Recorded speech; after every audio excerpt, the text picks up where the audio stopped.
You're audible. Yeah, I invite Dr. Jaya Kaushik to start with her presentation. A very good morning to everyone.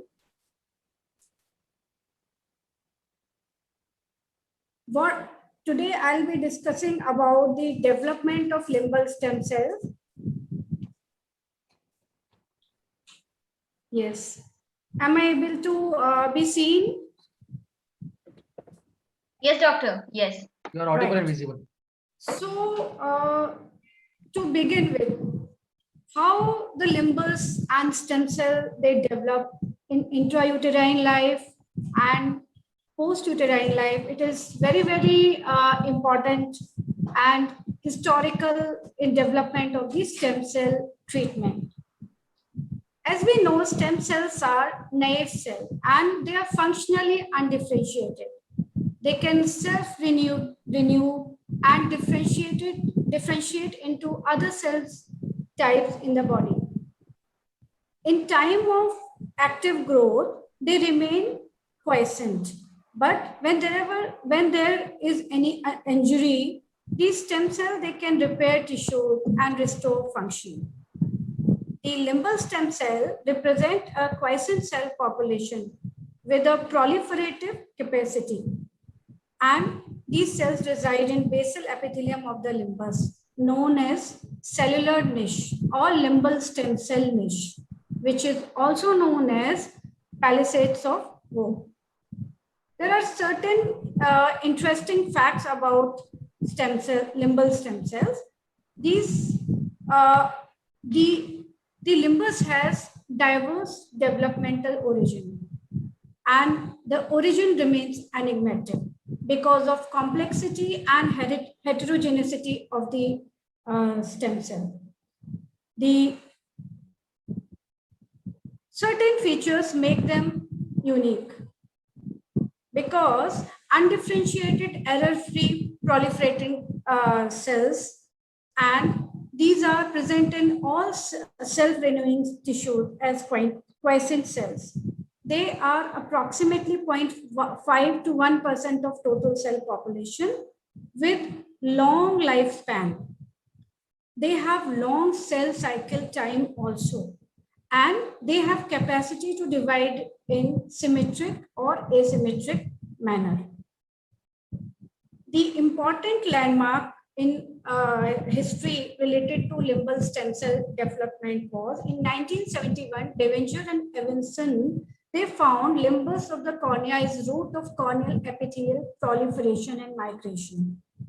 In 1983, Schofield proposed niche hypothesis.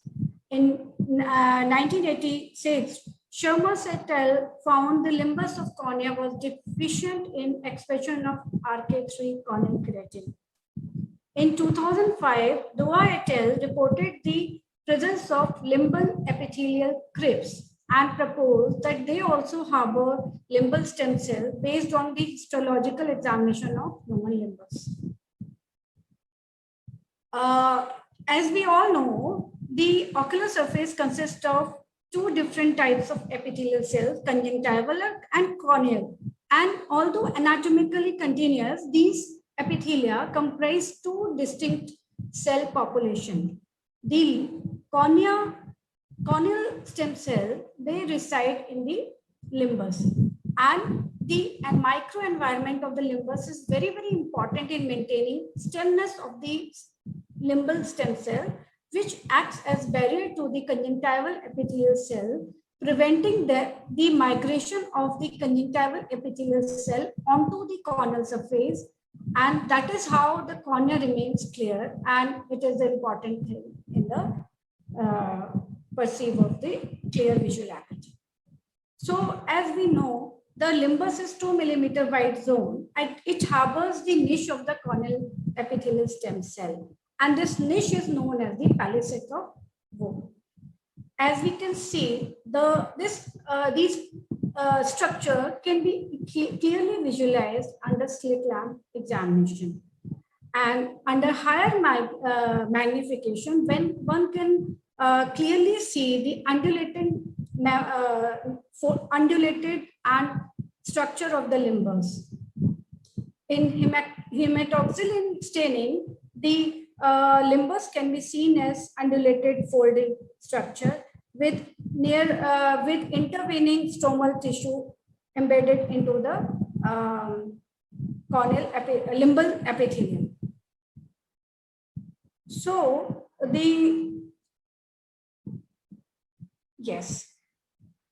so this is the picture showing the limbus epithelium and the palisade of wood, the transitional zone between the conjunctival epithelium and the corneal epithelium. How there is proliferation of the limbal stem cell occur? It usually remain quiescent, but in when there is any injury, the stem cell, they convert into transient amplifying cells known as TAC, which rapidly divides in basal cell layer. Also, the post-mitotic cell, after that, the post-mitotic cells develop into the wing cell layer of the epithelium, and at last, terminally differentiated cell occurs in the squamous layer of the. This whole cycle takes 7 to 10 days in the total duration. So this is a pictorial model showing the stem cell neck, and this shows the epithelium having various cell line into the development. So this is a schematic diagram showing limbus where there is stem cell developing into the Langerhans cells, then melanocyte cells, then there is mesenchymal cells, and these stem cell dividing into early transient differentiated cell, transient amplifying cells, then late transient amplifying cells, then later into the post-mitotic cells and terminally differentiated cell into the central cornea. So another important aspect is XYZ hypothesis, which is also known as centripetal migration theory, in which there is X factor leading to anterior migration of the cells, Y factor centripetal migration from the limbus, and Z factor leading to shedding of squamous epithelium cell from the surface of cornea into the tear film. So another model of the proliferation of stem cell is tectonic plate model, which is proposed by Dr. Majo, and which according to which the stem cells are capable of corneal and conjunctival regeneration. They reside in the entire corneal epithelium. This is a picture showing centripetal growth of the corneal epithelial cell, and this is a tectonic model. Developmental origin of the limbal stem cell and their niche is diverse. The niche consists of various cell populations such as limbal stem fibroblast, melanocyte, immune cells, and these fibroblast and melanocyte, they originate from the neural crest.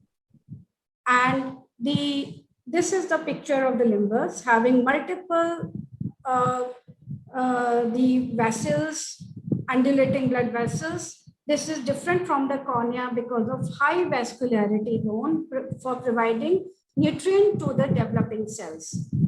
At 5th week intrauterine life, 2 cell layer thick develop from the surface ectoderm. So the actual limbal stem cells, they develop from the surface ectoderm, and some part of it develop from the neural crest.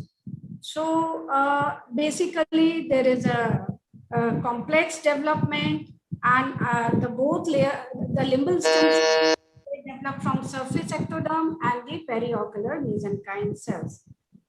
This is a newer schematic diagram showing limbal stem cell. Please conclude it, so that we go with the next one. Conclude, limbal stem cell, they develop from surface ectoderm and the neural crest cells. Thank you. Yeah, now thank you very much, Jaya, for very lucid presentation. Now I start with my presentation. Please Please take out from share so that I can share my screen.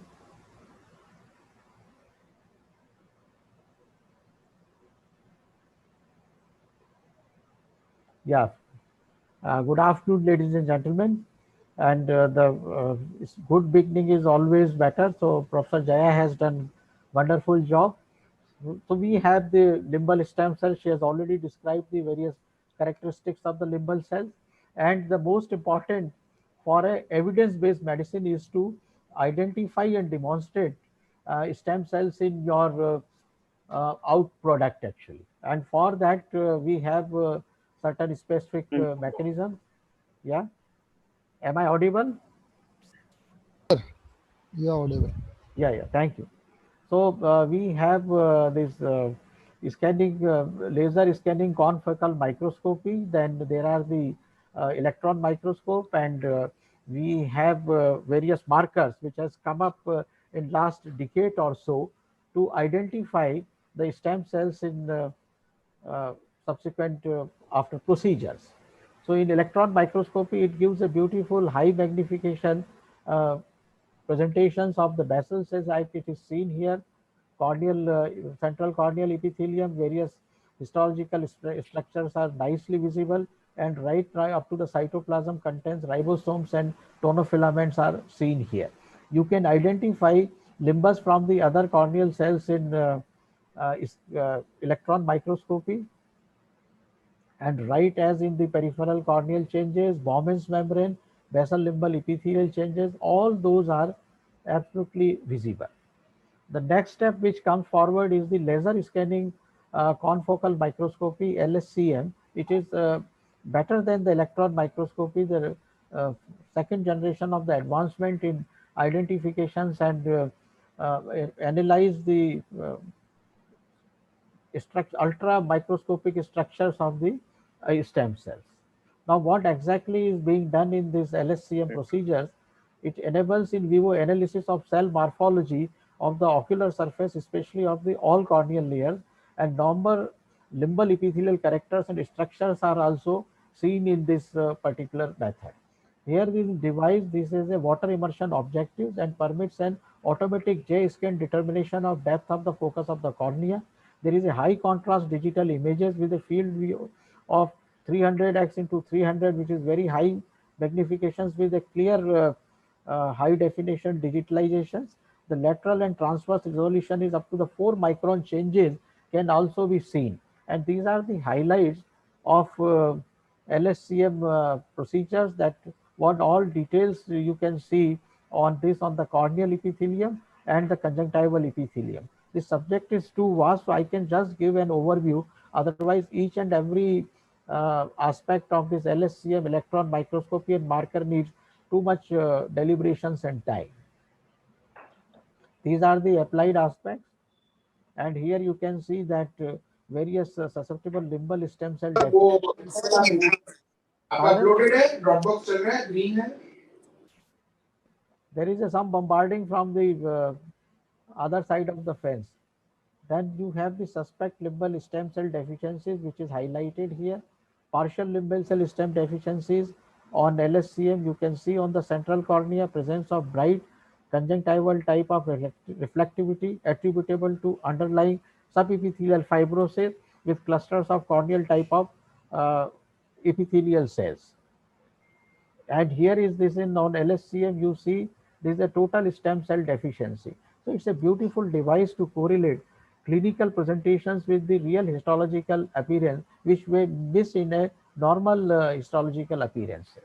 The next and third is the most striking one, that is a stem cell marker, and it has put us on the belief of the limbal stem cell, whether they are origin from the limbus or it is from the goblet cells. All those details are seen in a graph when you have the stem cell markers. There is not a single stem cell marker, there are the different markers are available, and ideal stem cell marker should be able to pinpoint the local stem cells within the epithelium, should also allow for isolation and molecular characterization of the cells. Several markers have been found till date, but no single specific marker has been identified. So you have to rely upon multiple stem cell markers. The role of these stem cell markers are the sum of these markers prevent definitions of the cell which functions in the cell differentiation. The cells obtained within these markers are reproduced in various culture media, and that is a very important, that you can reproduce what you have implanted and confirmed by these stem cell marker in a recipient subsequently. Even after several years in the recipient graft, you can identify and highlight these stem cell markers. So nuclear, this is a immuno groups where the nuclear proteins P63 is a SC marker to identify epidermal cells and limbal cells. Immunohistological staining revealed how clearly they can define the limbal basal layers. Patches of P63 negative cells were into the numerous PC positive cells. So these are the markers which is used for the basically for the limbal epithelial cells. Then you have a immunostaining of associated markers for the cornea and limbus.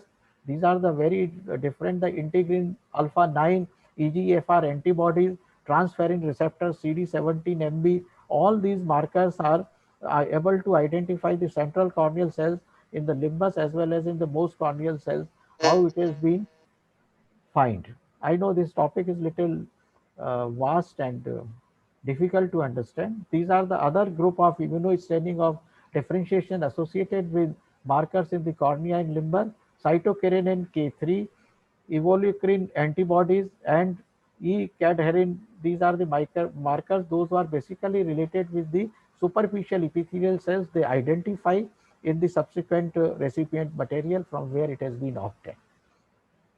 P63 is a gene belongs to P53 gene families, and the total P63 gene is denominated as TAP63, and transcript products that N-terminal part, alpha, viva, and delta isolations. These are the other markers, and these are related with the breast cancer resistance proteins, ATP bindings, and these shows the positive limbal epithelial cells display at a faster formation than negative cells in culture media. So in to conclude, we have the next generation of research on stem cell directly linked with these markers identification of the stem cells in the recipient graft in a normal language, and this will prove subsequently that how should we improve in our subsequent procedures in the stem cells, whether it will be the complete, you will be able to have the specifies like the DMAC, you have the corneal endothelium, but subsequently you may be able to identify stem cells to that extent by these markers, and can apply for the regeneration and in vivo culture of these endothelium and use it. So I think this microscopy, laser scanning, and these markers the concept of the stem cells application, and the next decade or so very fascinating research will be seen in. Thank you very much.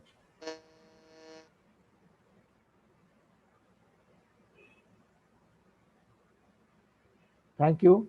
Am I audible? Yes, sir. You're audible, sir. Yeah. You can invite next speaker. So next topic is on stem cell cultivation different technique. I invite Dr. Avinash Singh Parihar for his talk.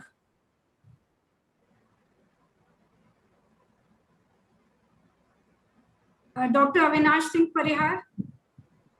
Good afternoon, ladies and gentlemen. Am I audible? Yes, Avinash. Yes. I'll start my presentation on stem cell cultivation, which basically involves the explant culture system and the air suspension method. But before we go down to that, I'll give a brief introduction as to what are stem cells. Now, stem cells are cells that are undifferentiated as compared to the rest of the tissue. And the properties which define the stemness is that there are a small population within that tissue. They're slow cycling.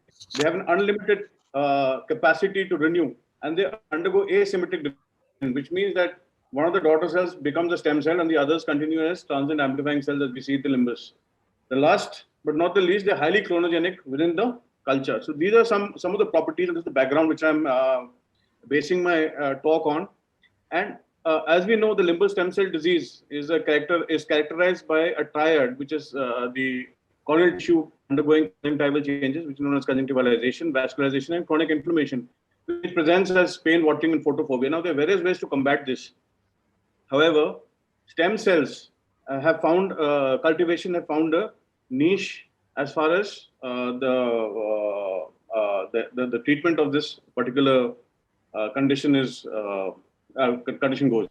So, a brief background: it was Thoft in '81 who carried out conjunctival transplantation for reconstruction of corneal surface in monoocular chemical burns, and he thought that there would be transdifferentiation, wherein a tissue which is conjunctival would then have a phenotype which would turn into corneal. So basically, from columnar stratified non-keratinized squamous, it would turn into a squamous non-keratinized, which is the corneal tissue. So Thoft in 1984 carried out a keratoepithelioplasty, but the most successful break came when Ringwald and Green carried out stem cells for a burns patient. So basically, they were epidermal skill cells, and therefore the idea was incorporated by Pellegrini in 1997, and later by Koizumi and Dr. Sangwan in India in 2006, wherein ophthalmology, regenerative medicine, the idea came about.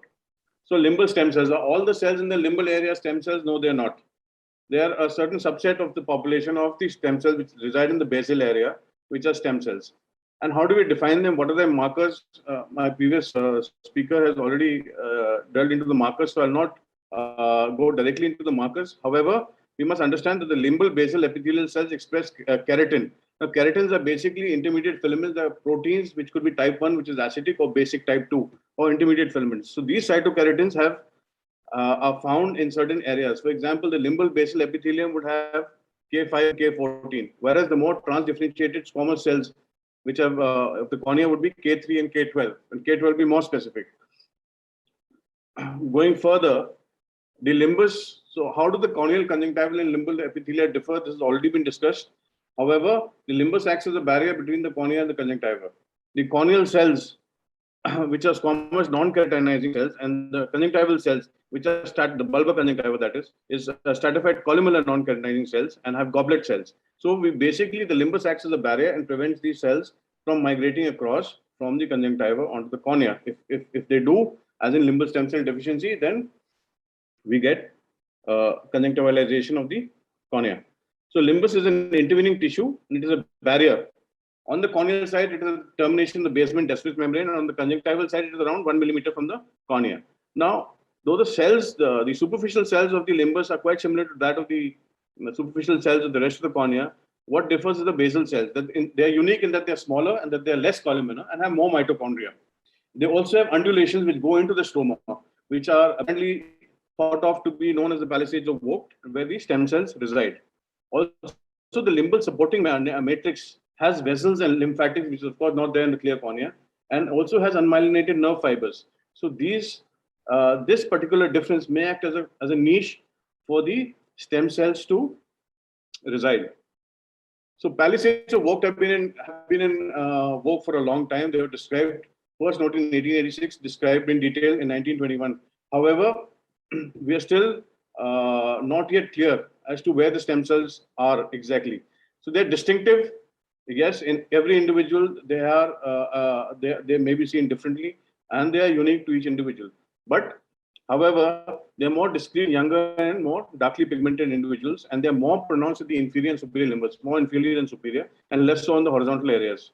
They have melanin, they have minute loop vessels, and they form a niche for the stem cells. So if we see over here, these are the in vivo confocal microscopy showing palisades, which are here. These are the focal stromal projections in the seen in the black arrows, and these are the basement membrane cells with clear bright borders and a dark cytoplasm.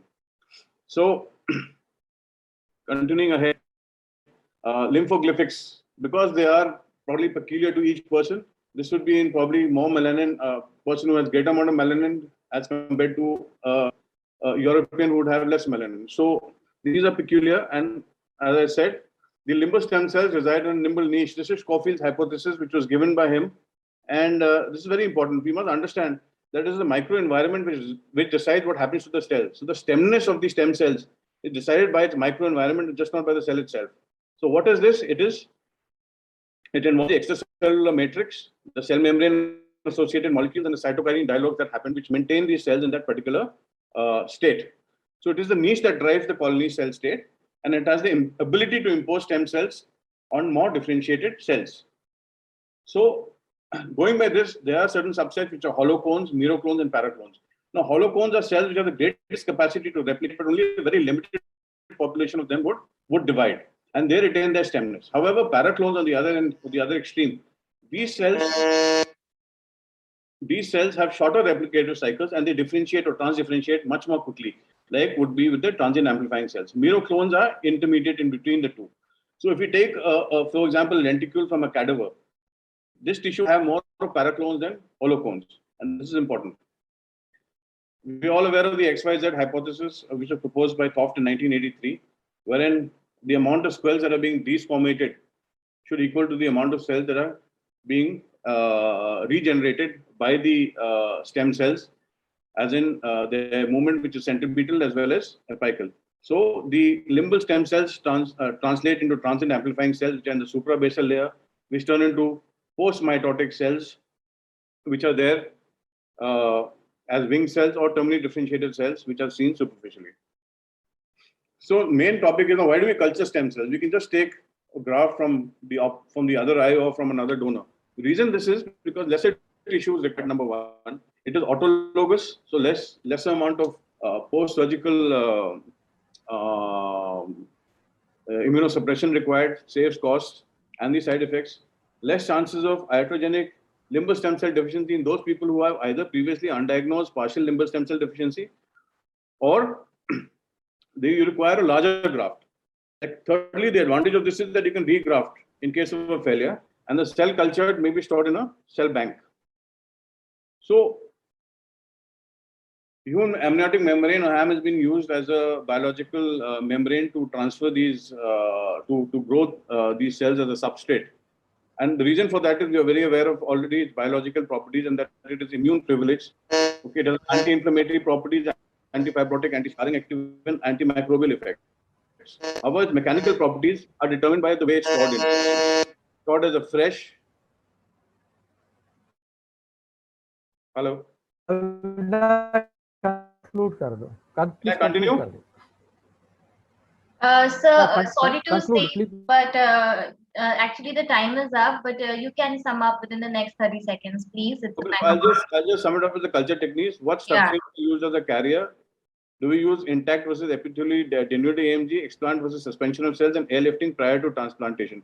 So, as far as substrate is used, it's the amniotic membrane that is used, because intact versus epithelially denuded AMG, epithelial denuded AMG gives us better, more uniform edge. Suspension cultures produce better morphology of cells, and airlifting gives us better transdifferentiation. So as far as the explant system is concerned, which is generally used to have an informed consent, you take a ethical committee clearance, and an infectious disease protocol is followed, wherein you take a limbal biopsy. The amniotic membrane from prospective donors is then, which was cryopreserved at minus 80 degrees, is thawed. You see for a change in color, generally it should be pink and not yellowish. And after it has been thawed, it is washed with buffered sterile solution and placed on the glass slide where the epithelium is removed with 0.1 trypsin EDTA. Then it is placed on another glass slide with the basement membrane up, and you tuck the edges inside. And this slide is then placed in a petri dish. Now the limbal tissue that we had taken and which was transported from the HC media is shredded into 4 to 6 fragments and placed on the de-epithelialized amniotic membrane and left there for 20 minutes with a drop of HCE so that it stabilizes. Subsequent to that, human corneal epithelium supplemented with autologous serum or calf serum 10% is used to submerge the tissue, and it is incubated overnight in 5% CO2 and 95% air, with the medium being changed every 2 days. Every day the cell growth is monitored by phase contrast microscopy, and when we get a confirmation of a monolayer, then we know that we have been successful, and the same can then transplanted onto the patient, wherein the maximum density of corneal cells are placed, maximum density cells are placed in the center of the cornea, and the graft of the scaffold is secured with 10-0 nylon sutures if it's next to the limbus, and to the conjunctival side with 8-0 sutures. Now, with a self-suspension, everything is the same. Only thing is we have a feeder layer. which is T3 fibroblasts, which are inactivated by radiation, and the limbal ring tissue is cut and it is placed as 1.2 units of disk space. What basically this does is it separates the cells, and these separated cells are then placed on denuded amniotic membrane and co-cultured with feeder layer. So the ring tissue, which is from where the stem cells were taken, is then checked under a scanning electron microscope to see that all the stem cells have been removed. Then it is suspended in the media and submerged for 2 weeks. Every day, every 2 days, the media is changed, and then it is lifted again, airlifted again for another 2 weeks. Airlifted basically, you decrease the amount of media so that now the cells are exposed to the air and it helps in better transdifferentiation. The only difference being both methods produce a healthy epithelial layer, and they both showed expression of K3 and K12, especially K12, which is a corneal marker. But morphologically, the apical surfaces had more distinct junctions and produced more desmosomal junctions, and there was lesser space between the basal cells as far as the cell suspension was concerned. However, the advantage of explant is that it's ease and that there is no enzymatic damage to the donor cell. So here we are seeing on the left, we're seeing the explant, and here we're seeing the cell suspension. Both show healthy, well-stratified. I am really sorry to interrupt, sir. I'm really very sorry. Last slide, madam. Just give me a minute. Yeah. The cell boundaries here, if you see over here in slide B and E, they're closer in cell suspension method, and the apical villi are well developed in both. When we do immunohistochemical staining for the K3 and K12 markers, we see that they are present in both explant as well as cell suspension. However, they are more prominent in the apical area in the cell suspension method. So markers for stem cells are already covered. Thank you. Thank you so much, sir.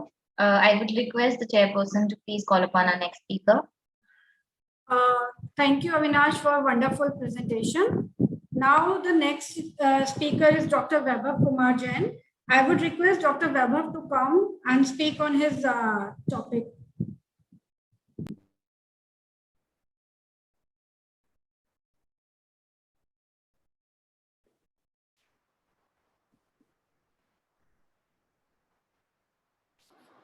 Good morning to everyone.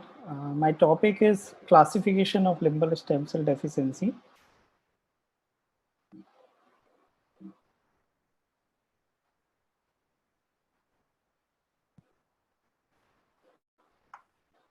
Limbal stem cell deficiency, it is basically defined as a ocular surface disease caused by decrease in the population and function of corneal epithelial stem cells. So this generally disturbs the normal homeostasis of corneal epithelium. Now coming to clinical features, so it is characterized by conjunctivization, that is replacement of normal corneal epithelium by conjunctival epithelium. Also, there are chances of recurrent or persistent epithelial defects. Also, corneal neovascularization and ocular surface inflammation can be seen. It also presents with the corneal scarring in the later stage. These are the photographs of limbal stem cell deficiency. So coming to classification, the corneal specialists worldwide, they form the group of limbal stem cell working group, and they met on the 4 occasions, and they devised a classification of limbal stem cell deficiency. The final draft come out in 2017, and it has been published in Cornea 2019. So broadly, it is categorized into acquired and hereditary causes. And acquired causes has been further subdivided into acquired non-immune and acquired primary immune mediated causes. Now coming to acquired non-immune mediated causes, first of all, chemical and thermal injury, then radiation injury, also contact lens wear, multiple surgeries involving limbus, bullous keratopathy, and infectious ocular diseases. Now coming to chemical and thermal injury, these are the leading causes of limbal stem cell deficiency worldwide according to various case series. Chemical injuries are more common in male as they are more exposed to the outdoor environment. Come in the acute stage, if there is a 50% of limbal ischemia, that is a strong predictor of development of limbal stem cell deficiency. Alkali burns are more common than acid burn. As we all know, alkali burns are more penetrative than acid burn. Also, sulfur mustard injury can occur during the warfare. Contact lens wear can also lead to cause the limbal stem cell deficiency. It is generally due to prolonged wearing or poor fitting of contact lens, or maybe the contact lens material that may be low oxygen permeable. And there may be sensitivity to contact lens cleaning and storage solution that can cause the limbal stem cell deficiency. Generally, the most cases are reversible and they resolve with the discontinuation of contact lens, and they resolve with the medical treatment. Surgery involving limbus can also cause the limbal stem cell deficiency, that is the excision of limbal or conjunctival tumor, that is mostly ocular surface squamous neoplasia. Repeated and extensive theresm surgery can also cause the limbal stem cell deficiency. In rarely trapped with the extensive use of mitomycin C or 5-fluorouracil in the form of antimetabolite can also cause the limbal stem cell deficiency. Now coming to acquired non-immune mediated causes, chronic lid disease, tumor of ocular surface, severe theresm, and drug-induced limbal stem cell deficiency, that is overuse of mitomycin C, 5-fluorouracil preservative, or systemic chemotherapy and immunotherapy can also cause the limbal stem cell deficiency. Now coming to acquired primary immune mediated are broadly categorized into four different categories. One is Stevens-Johnson syndrome or toxic epidermal necrolysis. These are the blistering diseases caused by hypersensitivity reaction. Mucous membrane pemphigoid, allergic ocular surface disease, that is vernal keratoconjunctivitis in the severe or chronic form can also cause the limbal stem cell deficiency. Also atopic keratoconjunctivitis can cause the acquired limbal stem cell deficiency. Graft versus host disease can also cause the limbal stem cell deficiency, that is in the cases of allogenic stem cell transplantation. Now coming to hereditary limbal stem cell deficiency, these are the various causes of limbal stem cell deficiency. They are rare causes of limbal stem cell deficiency, that is congenital aniridia, dyskeratosis congenita, xeroderma pigmentosum, and other also. Now coming to staging of limbal stem cell deficiency, it is generally based on the clinical impression. So basically these are further subdivided into stages 1, 2, 3, and they are further subdivided into A, B, C. So stage 1, when the normal central 5 mm zone of cornea is clear, and A if less than 50% of limbal involvement, B if it is more than 50% and less than 100%, and C when it is 100% of limbal involvement. Now coming to stage 2, when the central 5 mm zone of cornea is affected, and A if less than 50% of limbal involvement, B if it is greater than 50% but less than 100% of limbal. Stage 3, when there is entire corneal surface is affected. This is the staging diagrammatic representation of staging of limbal stem cell deficiency that is often used in clinically. Now coming to another grading that has been published in Arabina et al. In Cornea 2020. So this is basically a clinical scoring and severity classification based on 3 criteria, that is limbus. Various points have been given on the basis of limbal involvement and clock hours, corneal surface, and visual axis when the central cornea within 4 mm diameter is affected. So the limbal stem cell deficiency further categorized based on the points: mild when there are 2 to 4 points, moderate when there are 5 to 7 points, severe when there are 8 to 10 points. So this is all. Thank you so much for kind listening. Thank you.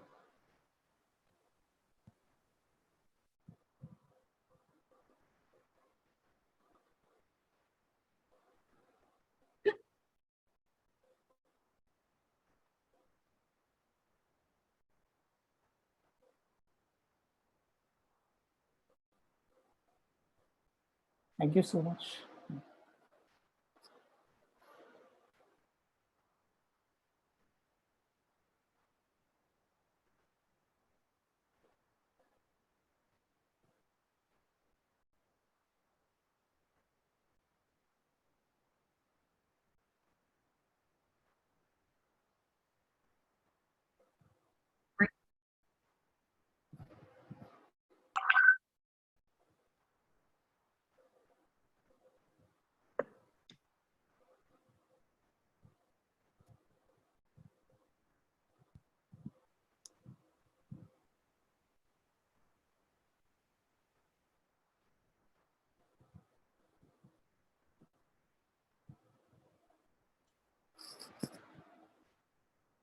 Yes, so your presentation is visible, but you are on mute. Please unmute yourself. Okay. Now, am I audible? Yes, loud and clear. Thank you. First of all, I must thank Jan Pariyar sir, my teacher, for inviting me for this instruction course. My topic is etiology, diagnosis, and indications. That is the clinical application of limbal stem cells. As has been already covered, the limbal stem cells are helpful in maintaining normal corneal epithelial transparency. They act as barrier and prevents conjunctivization of the cornea, and they are responsible for the avascularity of the cornea. The deficiency of limbal stem cells causes inability of corneal epithelium to renew.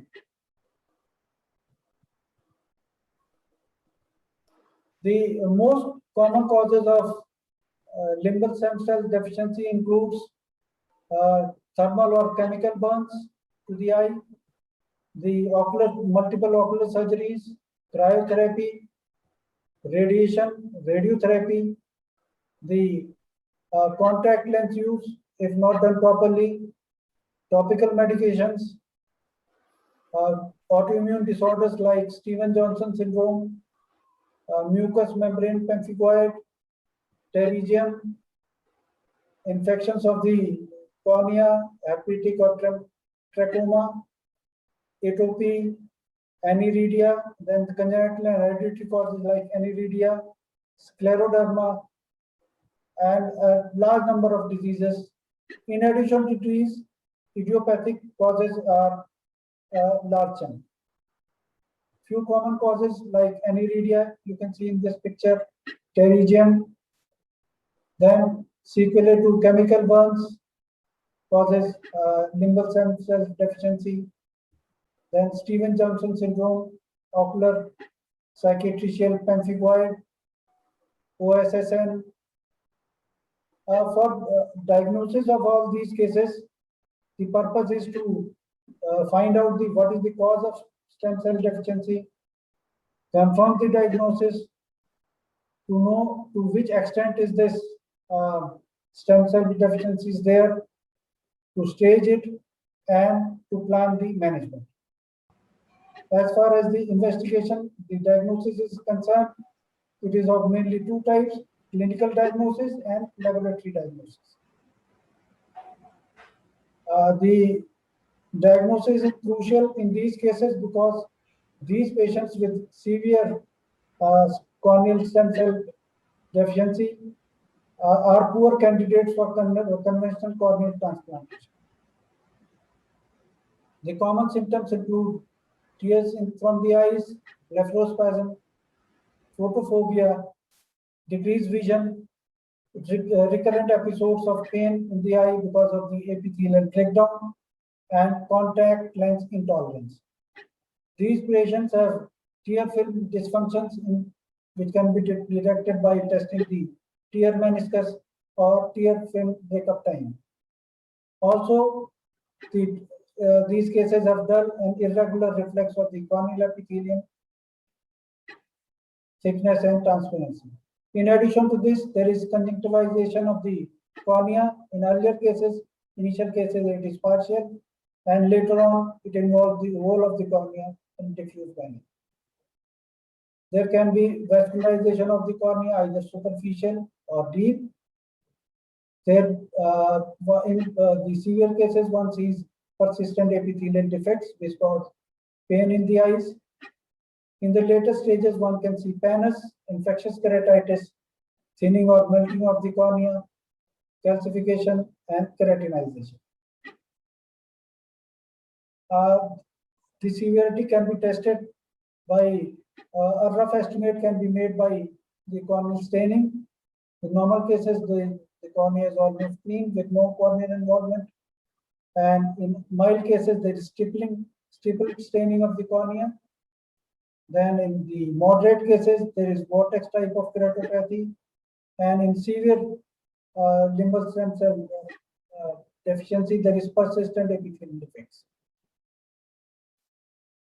Then the lab investigations, impression cytology is a simple and minimally invasive, which causes minimal discomfort. In this filter paper of 0.22 to 0.45 micron pore size is used. It is cut in 2 halves, and the cut half is on the inner side and the shaped one is on the outer side. This is applied on the cornea and then peeled off with forceps and fixed with a pass stain or hematoxylin stain. And then it is interpreted in a normal cornea. There is acellular or corneal epithelial cells are seen. And in the earlier initial diseases, droplet cells can be seen on the corneal surface. And in advanced disease, because of limbal stem cell deficiency, keratinization of the epithelium is seen.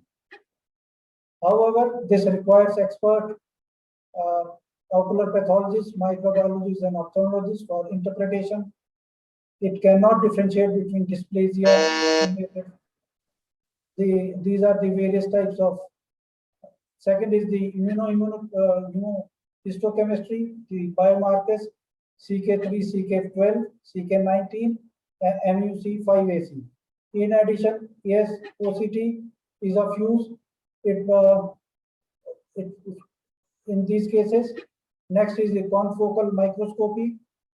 In a normal case, 2 hyperreflective double contour linear structures are seen, whereas it is gone. It is not seen in a case with minimal the defective low limbal stem cells. To conclude, the diagnostic points include loss of palisades of growth on 3-clamp examination is suspicious. Then conjunctivization and late staining of epithelium in fluorescein is a reliable sign of limbal stem cell deficiency. Positive impression cytology is confirmatory. Confocal microscopy and ASOCT studies are supportive evidence of low limbal stem cells, and histological markers, they improve the sensitivity of disease. Thank you so much. Thank you. Thank you, sir, for a nice presentation. Our next speaker is Dr. Alok Sati on role of limbal stem cell in chemical injuries. May I request Dr. Alok to come and please present your presentation.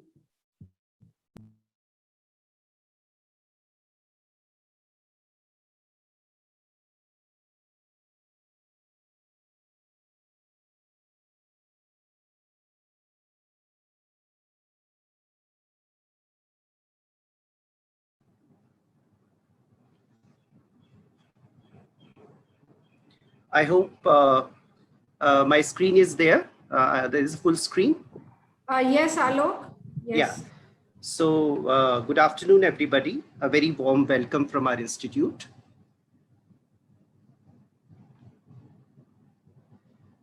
The topic which has been allotted to me by Dr. Parihar is role of limbal stem cells in chemical injuries.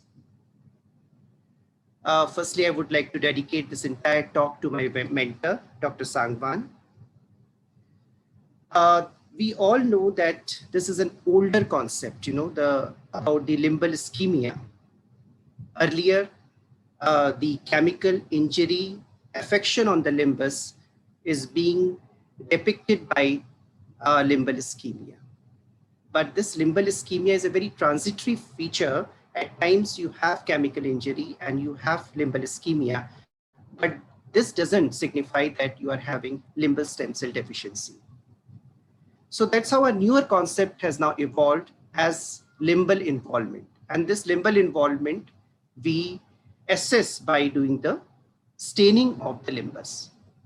And based on that, there is Duas classification.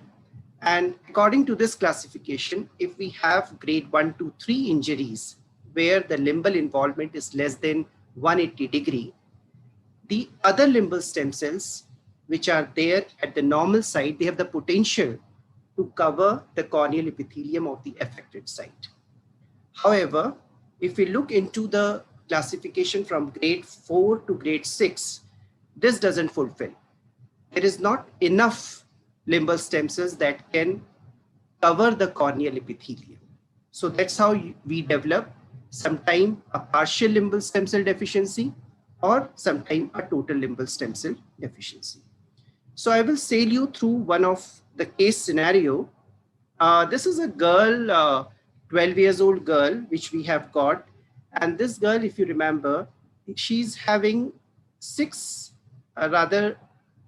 Klockar limbal stem cell deficiency. And this falls under grade 6 classification as per Duas. So what we did first, she developed this after the Tuna injury. So the first step that we did was to apply the amniotic membrane on top of it. And this we did just to think whether, if at all there are some stem cells remaining, they can come up, because we all know that AMG provides a very conducive environment for these stem cells to proliferate. But unfortunately, this didn't happen. And I'll show you a sequence of events that had happened in this girl over a period of 1 month. This is the initial picture immediately after applying the amniotic membrane.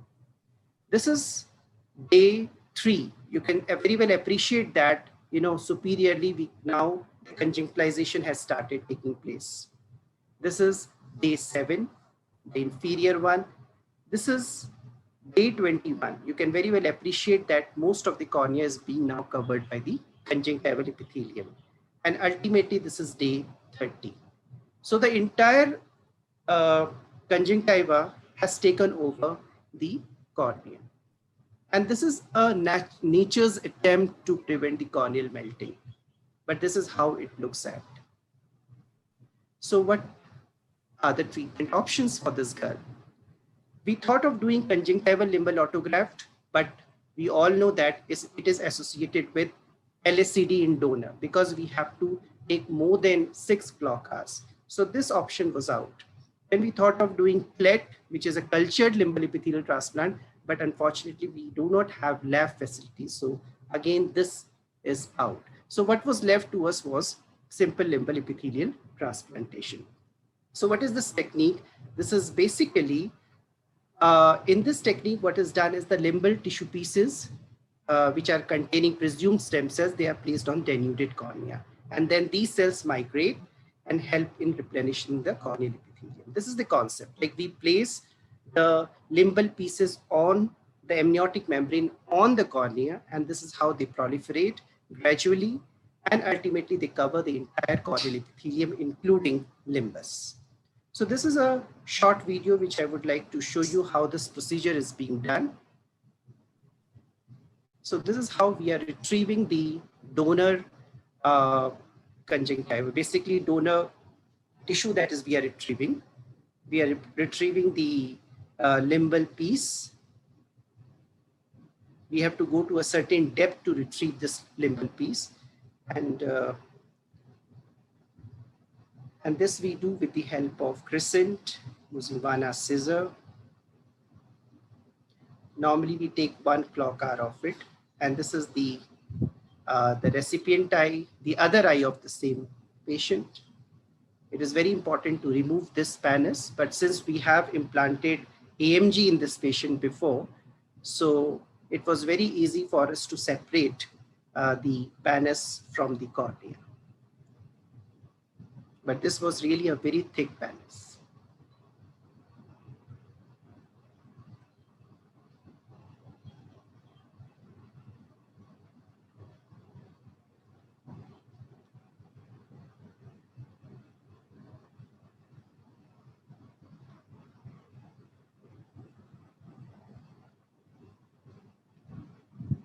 And this is how we have removed the entire pannus. And now we have covered it with the amniotic membrane. After covering, now the limbal piece we split into 5 to 6 pieces and we placed in a circumferential manner, avoiding the visual axis. And as shown earlier, these limbal stem cells, they just proliferate. And this is how they work.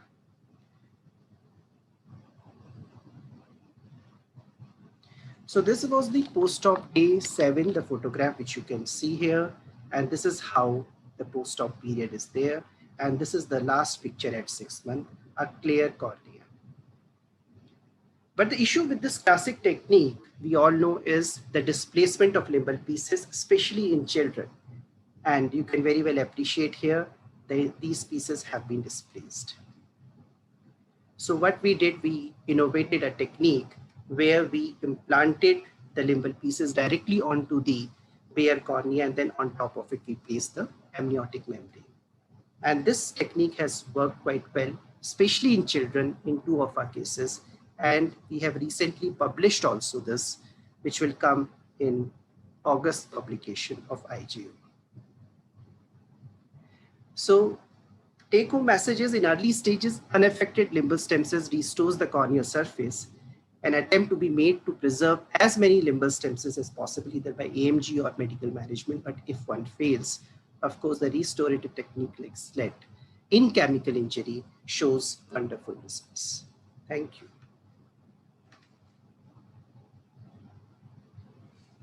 Thank you, Dr. Alok, for a wonderful presentation. The next presentation is on unfolding future trends of limbal stem cell. I request General Parihar sir to come and speak on this topic.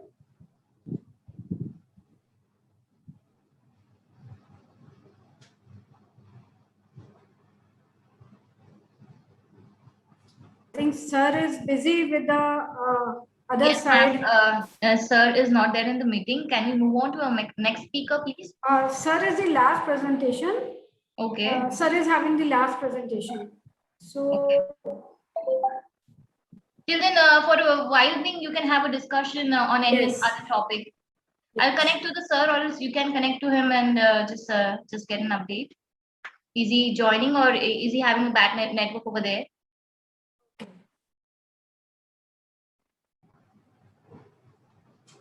So Dr. Alok, it was a beautiful video and a nice presentation. I have a question for you. Yeah. What is your experience about the cultivated oral mucosal epithelial transplantation in chemical injuries? Yeah, because when we were working in LVPI, this project was on, and Dr. Sayan was working on it. He has published a paper also on that. The experience was not very great. Not very that's why it promising. has not achieved. Yeah, that's why it has not achieved the prominence today.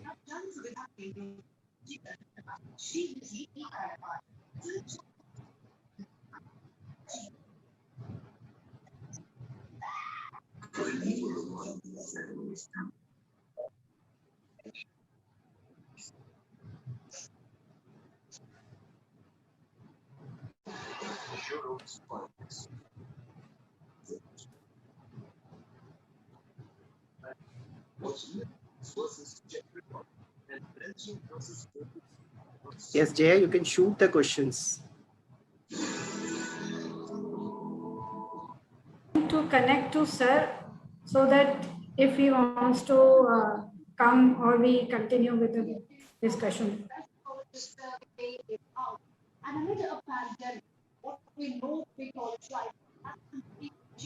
I think there's an interconnection. You can continue with the questions. Sir will automatically join, you know.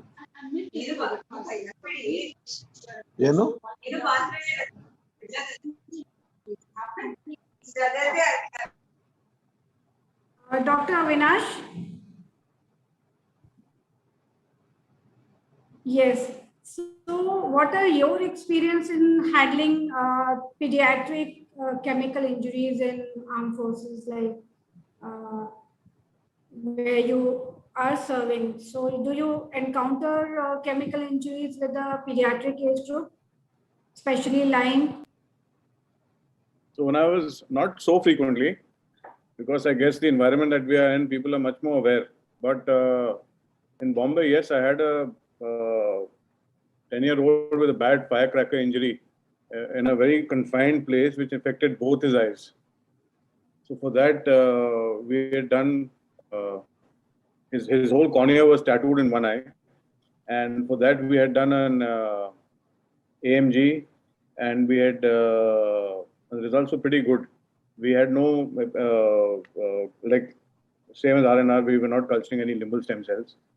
And from the other eye, we had transplanted we had done SET. Plus, he developed cataract, concussion cataract because of the blast. So he underwent surgery for an intraocular lens. And from a vision of, say, what I remember, this is around 6 years back, 5/60, he improved to 6/18, which is quite good. So we don't experience such chemical or thermal injuries unless it's during war that you see thermal injuries.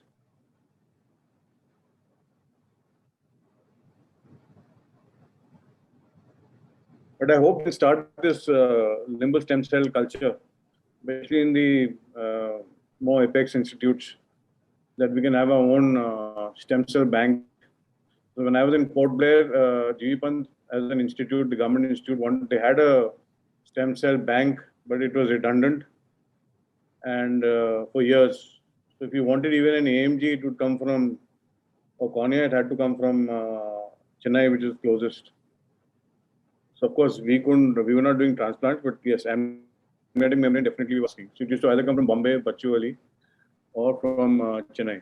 So if our apex institutes can somehow develop these corneal stem cell culture techniques and banks, it would go a long way in research as well as in helping our clients. Right. Dr. Alok? Yeah.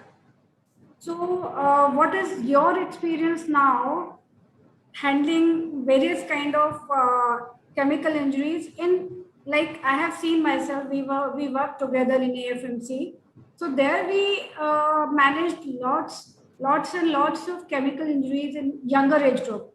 But the more like in adults, anything different you are following than the pediatric age group with the chemical injuries?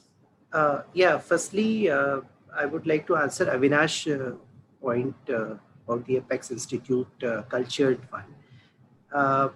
Of late, SLET has achieved a lot of prominence, which doesn't require culture.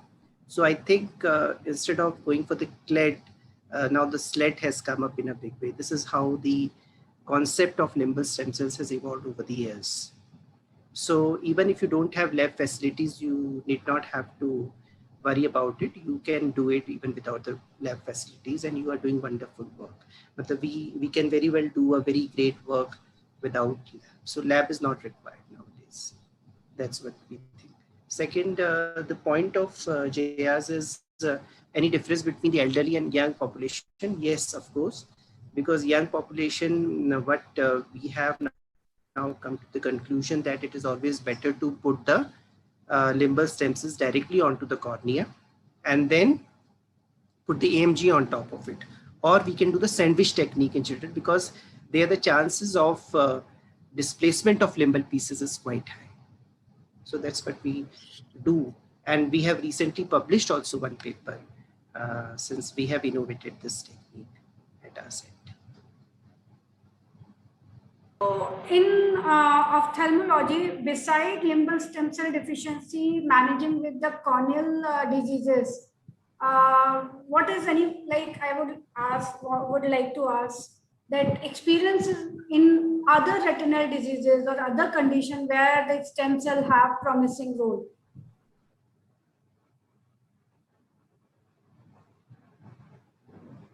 Whom are you asking this, Vaibhav? Anybody who can come and discuss, like Dr. Vaibhav or Dr. Alok. I think let Vaibhav answer these questions. I have answered enough. So, Dr. Vaibhav, are you there? Okay. So, Avinash, can you throw some light? I had a question of my own. So I wanted to ask Dr. Alok, is it only the limbal stem cells, palisades of work where the limbal stem cells reside, or is it also, now that evidence is being found, that even central cornea could be having stem cells? Yeah. So the current concept, these are the evolving theories, but they have not yet been proven. Till date, the stem cells at Limbus and at Fortnices, they have been proven. And they have been proven based on all those markers which the previous speakers have pointed out. But whether the Limbus stem cell is at the center or not, it has yet not been proven. Because, and the other thing is, since you've been at LVPI, is limbal stem cell culture still being carried on in a big way? And is that culture being translated into patients? No, in LVPI, SLED was innovated at LVPI only. And they have, there's a, their remarkable change now, their concept of limbal stem cell, also the management. So they have now switched over to SLED. And what is the reason that they've given up CLED? The reason is that because you require not only expensive laboratories, you require expensive cultures, expensive staff, managing that. It's expensive in totality. So if you have an alternative which is less expensive, why not to adopt, or rather zero expensive, why not to adopt it? So that's how they have switched over to SLED. But supposing, is unilateral limbal stem cell deficiency, which is as extensive as you showed in the video, how much of tissue would you require from the other eye as an autologous graft to cover that? Just you require, just 1 clock hour. And the amniotic membrane as a substrate would help that the cells to. Yeah, that is how the concept of SLED is. Like you first cover the entire cornea with the amniotic membrane, because the amniotic membrane is going to provide a very great niche for these limbal stem cells that you're going to transplant. Yeah. So once you have put them, they proliferate in a very, very centrifugal manner, and ultimately they will cover even the limbus also. So they replace not only the corneal cells, they replace the limbal stem cells also. And then ultimately those limbal stem cells start taking their own function. Interesting.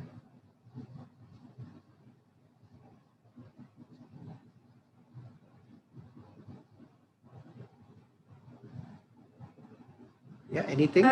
Sir, So where are still you have. procuring your AMGs from in Delhi? Hello? Yeah. Can you Where are repeat you the question? procuring? AMG? Where are you procuring? Yeah. Shroff And then Charitable Eye Hospital. Yeah, I am back now. Alok, I am back. I can start Yeah. the last presentation. Yeah, please, sir. I Please just carry on. finished with Brigadier Baranwal's IC. Now I come to your. Most welcome, sir. And I'm really thankful to you for giving us this opportunity. Thank you. These slides are seen now, visible.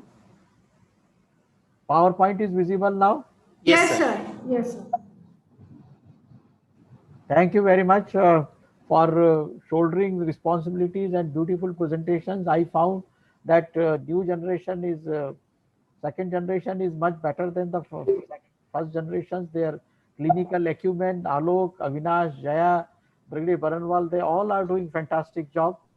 And this last presentation is basically the sum up of all which you have already covered.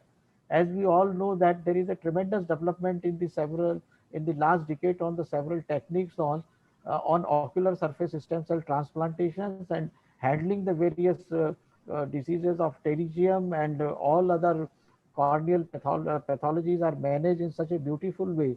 And I'm proud of my colleagues Alok, Jaya, Dhar and all Vijay. They are doing fantastic job of international standard in their procedure. Heartiest congratulations. Now, these are the things which is already covered, which is though it is newer one, that ex vivo expanded limbal autograft related various types it has been used, and they are not the future generations that is come up, and we are still in the evolving it to use it. So this is a thing which we should keep in the mind. And cultivated allogenic limbal stem cell epithelial transplantation has so many newer techniques which has definitely improved the outcome in the severe Steven Johnson acid burn, alkali burn cases, where the earlier treatment modalities were not very good. It is just to compact issues with the oral mucosal epithelial transplantations. I remember whenever you had a problem of conjunctiva, we were using the buccal mucosa. for the oculoplasty purpose, and even the pterygium cases it has been used. So we should not forget that this is the we have the cultivated oral mucosal epithelial transplantations, the COMET, which can be used, which is though now almost 2 decades ago, used for the congenital aniridia, persistent epithelial defect, thermal chemical injuries, Steven-Johnson syndrome, ocular secreted pemphigoid. And these are very simple surgical approach, autologous transplantation, non-aggressive, post-operative treatment required, and their cultivation is much easier than doing the cultivation of the limbal stem cells. So the COMET is a procedure when you should always keep in the mind, and I would advise that it should also be practiced with the other cultivated limbal stem cells what we are using. The second is the minor salivary gland transplantation, MSGT. That is also a thing which is useful for the ophthalmic purpose, and indications are non-Sjögren syndrome, severe aqueous deficiencies. However, one should not use these in cases where the aqueous deficiency is dry eye secondary to Sjögren syndrome, active cicatrization conjunctivitis due to MMP are not the choice for these present kind of a transplantation, and complications like the conjunctival granulomatous changes, donor site mucosal granulomas may also be seen. So what challenges we are facing in the cases, the immunosuppression is the biggest challenge. How to handle the immunosuppression by to avoid allograft rejection, which is the leading cause of the LSCT failure. Adequate immunosuppressions to achieve good outcome simultaneously should not be lethal for the graft per se. And however, many ocular surface transplant surgeons fail to uh, adopt the immunosuppress their patients out of fear of the site of immunosuppression. So I would advise, it is a era of coagulation, so it is no harm to take the help of immunologist. And as I was talking in off-level, I see that whenever you are using the immunosuppressive drugs or any other drug which is not used by us in routine, better to consult the medicine people to use this. And we should use them with a full judiciously. Other challenges in the identification of stem cells, both in vitro and in vivo. And for that was a problem 2 decades ago when we were doing the research in FMC on electron microscope. But now we have found that so many stem cell markers are available. So the future lies with the stem cell markers and uh, electron microscopy and confocal microscopy in the. So it is better that all big centers should be acquainted with these systems, and we should have interactions with our pathologists colleague about the markers used in uh, ophthalmic practice. The future, ultimately, the goal is to have a tissue that is non-allogenic. In addition, a source of not only limbal stem cell, but also for the stem cell is needed to manage most severe dry eyes. A potential source of these cells could be induced iPSCs that are manipulated into corneal, limbal, and conjunctival cells. Human embryonic stem cells are undifferentiated derived, and yes, they are the blastocyst. This is also the another thing which will come in the future. Such treatments would allow patients and physicians to have an ethical concern when they are handling these cases. They eliminate the immunologic complications. Therefore, it is a promising source for stem cell therapy. So I am sure by next decade of 2030 will be very fascinating for all ophthalmologists, and cultured limbal stem cell transplantation will have future improvements such as selection of alternative carriers, gene therapies, use of an alternative source of stem cells. These improvements might expand the clinical use of stem cells in the future. And to add further, the preparation of ex vivo cornea, which is going on, probably will be again, you will have so many tissue engineering, which will make your job much simplified. Artificial intelligence and tissue engineering is the future of all medicine practice, whether it is a ophthalmology or any other discipline. Thank you very much.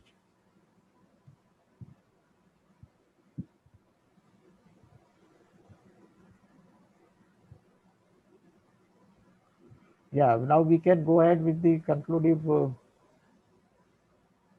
Hello. Yes, sir. Yeah, anything, any questions on panel discussions would you like to add on? Or Sati, would you like to add on anything? No, sir. I think it is a very well discussed topic by under your able leadership, sir. So and we have most of the thing we have already discussed before, sir. Actually, before this. But sir, what is your take home on the type of therapies that one should resort to when there is 360-degree LSCD, sir, in the current scenarios? Yeah, see, these are the real bad bugs where you have no strict protocol, because when you have a severe kind of a dry eyes related, whether it's Steven Johnson syndrome or with the chemical injuries. So as on today, I think that mini lenticle stem cell transplantation is the choice, and it is giving definitely better results. I think that is the newest one which we have. Till we have the tissue engineering, and it is very simple to adopt and perform. So we should propagate it.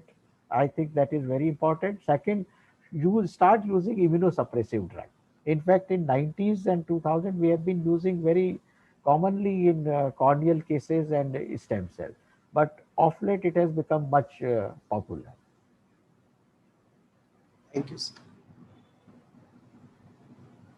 So I think it was a wonderful experience to meet all of you again and have the pulse of wisdom from each and every one of you who have proved your mental as a stalwart in the field of ocular surface entry segment surgeries. I compliment all of you and my sincere best wishes for you all to do in the future. And we conclude our IC with these remarks. Thank you Thank you very so much. much, Dr. sir. Major Thank General you. JKS. Thank you so much for chairing this session. And thank you so much to all the speakers for just giving such an informative session to our audience.